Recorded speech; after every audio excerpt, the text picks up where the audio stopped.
The Thraxian War Council erupted in laughter as Admiral Zektar displayed the intercepted human battle plans on the holographic projector.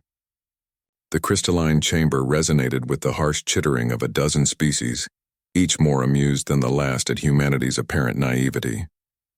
"They want to surrender?"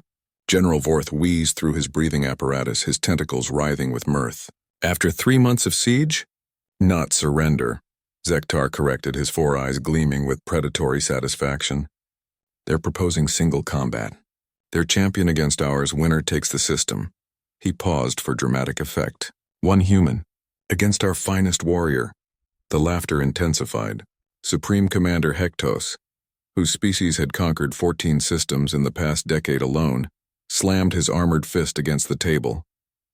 "Primitive mammals still think war is a game of honor. Have they learned nothing from watching their colonies burn? What the Galactic Coalition didn't understand, what they couldn't understand, was that humanity had indeed been watching." For 3 months, Captain Sarah Chen had observed from her concealed position in the asteroid field, documenting every ship movement, every tactical formation, every weakness in their seemingly impregnable fleet. The humans hadn't been losing. They'd been learning. "Sir," Lieutenant Morrison whispered from his station aboard the stealth frigate Silence, "they're accepting the challenge. The Thraxian champion is boarding a heavy cruiser now." Chen nodded, watching the massive Thraxian dreadnought separate from the main fleet. Exactly as predicted. "Signal the Phantom and Ghost. Phase 1 is a go." In the depths of space, 3 human stealth ships began their deadly dance.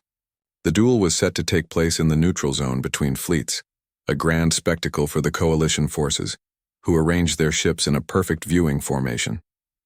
Thousands of warriors crowded viewports and holographic displays, eager to witness humanity's final humiliation. Champion Creeks emerged from his cruiser in full ceremonial armor, wielding a plasma blade that could slice through starship hull plating. He was 3 meters of pure muscle and bone, bred for war across 7 generations. Across the designated combat zone, a single human figure appeared. "Is that a female?" General Vorth squinted at his display. It was. Dr. Elena Vasquez, former Olympic fencer and current xenobiology specialist, stepped forward with what appeared to be an ancient metal sword. The coalition forces erupted in fresh laughter. Some began taking bets on how quickly their champion would end this farce. The duel began with Creeks's confident charge. His plasma blade hummed with deadly energy as he swung in a wide arc that would have bisected a lesser opponent. But Vasquez wasn't there. She flowed like water around his attack, her primitive blade finding the microscopic gap between his chest plates. Creeks stumbled, dark ichor seeping from the wound. Impossible. His armor was rated against military-grade plasma weapons. "How?" he growled in perfect English, a language he'd learned to better intimidate human prisoners. "Monomolecular edge," Vasquez replied calmly, circling him. "We've been studying your anatomy for months. Every pressure point, every vulnerable joint." She smiled coldly. "Every weakness." While every eye in the coalition fleet focused on the duel, Chen put her real plan into motion. "Deploy the packages," she ordered. From the 3 stealth ships, hundreds of objects no larger than softballs scattered into space, too small for standard sensors, disguised as harmless debris. They drifted silently toward the coalition formation, carried by carefully calculated trajectories and microthrusters. Each package contained humanity's answer to superior firepower, nanotechnology. Creeks fell as Vasquez's blade found his neck joint, severing critical neural pathways with surgical precision. The coalition fleet fell silent, their champion's defeat incomprehensible. "Impossible," Admiral Zektar muttered. "It was an honorable duel. They won fairly." "Honorably, yes," came a calm voice over the communication channels.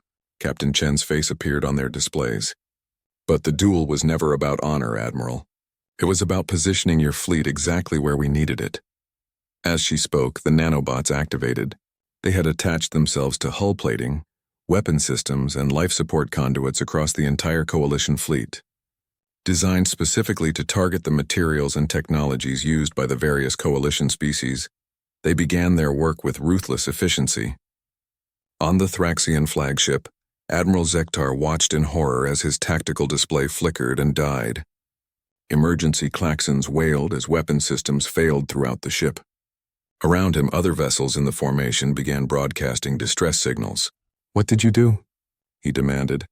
We learned, Chen replied simply. For 3 months we watched you destroy our colonies while we gathered intelligence.